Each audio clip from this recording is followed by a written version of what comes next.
Is up, YouTube? So we are in the dead of winter, as most of my videos have been lately. Again, thanks for following the channel. We are running the dumpster finally. It has been, as you can see, there's a little bit of snow on the ground. It's like 40 something degrees, but 2 weeks ago it was in the negatives, and within the last 2 weeks we had 2 feet of snow. Now all of a sudden it's disappearing. But I will say, in those few days where there was 2 feet of snow, there were no dumpsters being run. And you know, it's nice to have a break every once in a while, but I mean, it came to a standstill. So I am actually only on about my Thursday. This is my Thursday. You're virtual, whatever. But we are on only the 4th rental this week. I usually average between, even just like a steady week, 7 to maybe 10 dumpsters in a week. So only having 4 is kind of weird, kind of nice. I actually got a lot of painting done in my house, so got to do just a little bit of the maintenance on the trailer, maintenance on the house. So it is nice every once in a while, but it does get you into that little bit of a panic, like, oh my gosh, I need to get some loans, or sorry, I'm a mortgage lender too, so I need to get loans, but I need to get some dumpsters rented. And the main reason is I need to cover my costs. That's usually what's going through your head if you're actually running a business, is I need to cover my costs. And it's kind of what this whole video is about. In a way, there's a lot of costs that I've gone over. I need to take into account your dump fees, your gas, and all this other stuff, but you can kind of figure that out if you ever wanted to get into a business like this, and you should be thinking about these things if you're getting into any type of business. But this whole video is more about being legal. And I would almost bet, and this isn't a bad thing because I am no saint, I'm not saying I did everything right. If anything, I figured out over the course of time how to become legal in this industry, because it is incredibly hard to run this business and do everything properly. Because I would bet a lot of you guys that follow this channel have junk removal business, or you have your own hauling business or trash business or whatever, and you're probably running on the radar. You're just running under the radar a little bit. And the ways you do that is you don't worry about CDL because you're maybe running an F-250 truck with a trailer. You don't worry about DOT numbers, even though you should. Technically, if you're running anything commercial, anything else, anything at all, so that means if you're making money hauling something away or transporting something, you need a DOT number. It does not involve state lines. It doesn't matter if you go on the highway or don't go on the highway. That's why you see people with sometimes who really follow the rules, grass cutting businesses, maybe more like tree businesses, you know, with slightly bigger trucks. They have DOT numbers on the side of them. And so MC numbers are really what you need to worry about if you're crossing state lines, but DOT numbers are pretty much for anybody running a business and hauling equipment or people's things. Also, the MC number if you're crossing state lines. If you have a CDL or need a CDL for your rig, which in my case I do, a lot of people are very surprised by that. I have an F-350, or I'm sorry, a Dodge 3500 with 14,000 pound axle on it, so 14,000 pounds. And then my trailer, 2 7,000 pound axles, which comes to 28,000 pounds. So for a CDL, you need 26,000 pounds. So I need a CDL, and you need a CDL if your vehicle is capable of carrying over 26,000 pounds. It's not how much your vehicle actually weighs. That's a huge misconception. And then on top of that, I cross state lines. So I have to worry about an MC number. And believe it or not, this new one that a lot of guys seem to try to avoid is IFTA, Interstate Fuel Tax Agreement. I might have made that up, not sure exactly, but I know that I have to have an IFTA sticker. That sticker costs all of like $3, but you have to have a portion plate. So I actually have a portion, like semi plates, on the front of my truck, and then I have semi trailer plates on my trailer, which means my trailer has no weight, and all my weight is on my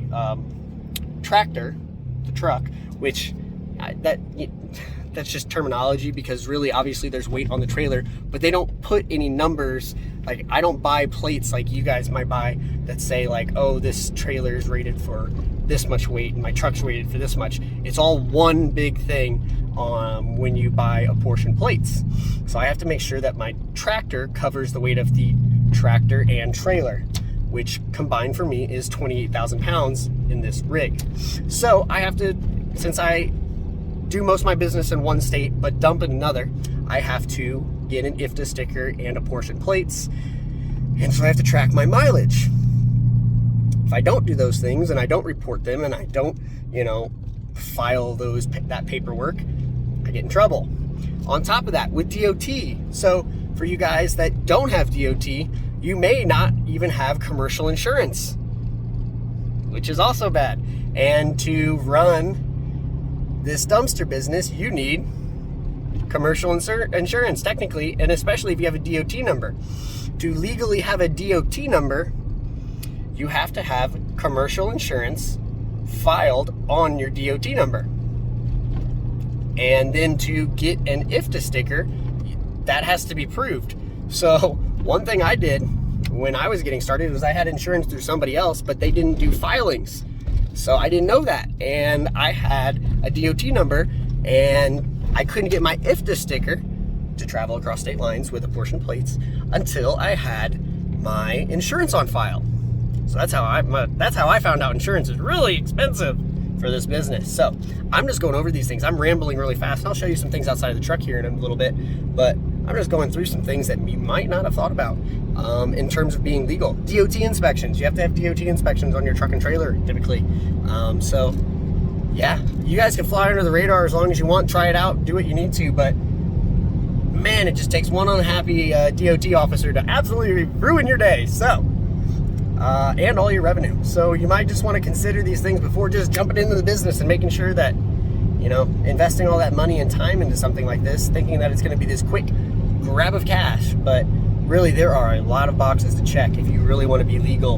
And nothing's worse than starting to grow a business and only find out that you've been missing out on a huge chunk of what would be your overhead, and then finding out that you might need to adjust your prices because things are more expensive when you actually do them legally. So just a thought. I'm all for just, you know, running on the radar as long as you can, but yeah, that's dangerous, especially if you hurt somebody, get sued, lose your business, lose your license. Yeah, there's so many bad things that can happen, or just get pulled over and, you know, they basically tell you that you're not a legal business. So just some things to consider. Really, seriously, think about them. Let me show you what happens when you try to overplease a customer. When you know in your mind that you shouldn't do something and you tell them, I shouldn't do that, but they persist and they tell you that that they would be really helpful. I really think you could do it. I think it's possible. They just, sometimes the customer does not always know best. I'll just tell you that, and it's sometimes not worth it. So here's the deal. Yesterday, you saw me taking this dumpster. I was dropping it. They really wanted the back of it to be right here so they could just walk stuff out the door and then throw it into the back of it and they wouldn't have to throw it over. Totally makes sense, right? Except for he wanted me to pull in through there. Okay. So I pull in through there, and here's what I'm working with. This might seem on camera like a whole lot of room, and I've already backed out because I got pinched. So what happened was, this back end right here, I was able to get it to the point that it was right there. I mean, it was darn close to the point that I could get it straight, but it wasn't enough. So what I did from there, I mean, and I back forth, you know, inch at a time trying to get it. Didn't work, to the point that I was rubbing my fender on the dumpster. I was getting it so close. Well, that wasn't working. So what I did was I took the cable and I took a snatch and I ran it to the dumpster and then tried to actually pull the trailer itself towards that direction to straighten it out. Well, by doing that, this dumpster is so light that it actually moved the dumpster closer. And I couldn't get out that way, and now I can't get out this way. So what I now have to do is have my brother come. We're gonna hook up his tiny truck to the back of this dumpster. We're gonna pull the dumpster out of the way, so that I can actually back it out. And then from there, I'm gonna figure out a new way to pick this up, because this is ridiculous. This is exactly what I was afraid was gonna happen. This is not a very expensive dumpster. This is about 20 minutes away from where I typically operate. So it's not like I was making 500 bucks on this dumpster. I'm probably gonna make maybe 200 bucks on it. Not worth my time, because now I'm spending about 2 hours on it, which should only take me about 40 minutes in all my drive time. So I'm pretty upset. So this actually happens. This is showing you the bad side of the dumpster business, guys. This is not always just, you know, cash and checks, you know, left and right. So I got schooled on this. I got schooled on this one. I'm upset. Of course, the guy that rented it from me is already 4 hours away, and he's gone. So it is what it is. We'll get it. I'll get it figured out. It's just, this is the kind of stuff that's not fun. This is the stuff that you live and learn, and sometimes you just got to be willing to say no. Like, I can't do it that way. I'm not going to do it that way. And this is definitely one of those instances where I should have. It's my fault. It's my own fault. It is what it is. So we'll get this thing taken care of. We'll get it moved, and I'll be on my way. I've got another drop today. But I guess now that I have time while I'm waiting for my brother, I'll show you some of those things I was talking about earlier. So if you drive across state lines and you're above CDL, you're gonna need this IFTA sticker. Interstate Fuel Tax Agreement, I think is what it is. Like I said, kind of made that up, don't know for sure. The other thing that you always need to know is, I know a lot of guys getting in this business who have I've got an F-350, I'm gonna get one of these trailers. And this is where they get screwed, because they don't want to get a CDL, or they don't think they need a CDL, and then they come over here and they see, oh wow, 2 7,000-pound axles. Okay, you come over to the door on the truck, and you see that you need, this has 14,000-pound axles. That's where you would look. And then they find out, oh wow, I do need a CDL, and guess what? They already bought the rig. So it's going to be a problem. So then they end up selling it, or getting out of it, or then they end up needing to get a CDL, and they need that IFTA sticker if they cross state lines. They need an MC number if they cross state lines. You guys should have that DOT number that you saw on the side of my truck, because you are actually operating as a business. You're collecting money. Whether you go across state lines, the DOT number does not matter. That's more of an MC number. Another thing that you need if you do cross state lines, and you're, actually, I don't even think this is for state lines. Maybe it is.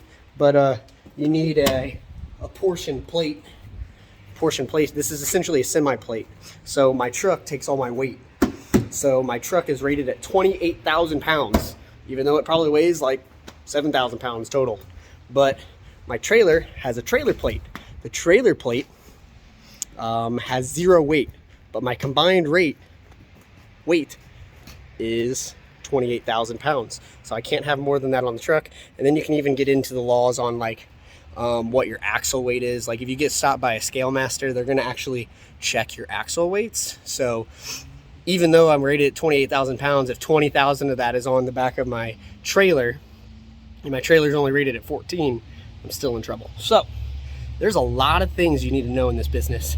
And a lot of guys get started, and I'm just gonna be honest, they're not operating legally. And you know, it is what it is. I mean, I think a lot of this is very overreaching. Some of these rules and regulations, just to run a business, the overhead is just ridiculous. And you know, they're taking a lot from you, and they're making it harder to provide a service to the community. But it is what it is. And I think as this business grows, these side hustlers show up. The state's going to crack down more. The bigger waste management companies are really going to probably lobby for states to take more action against guys like us, because we're their competition.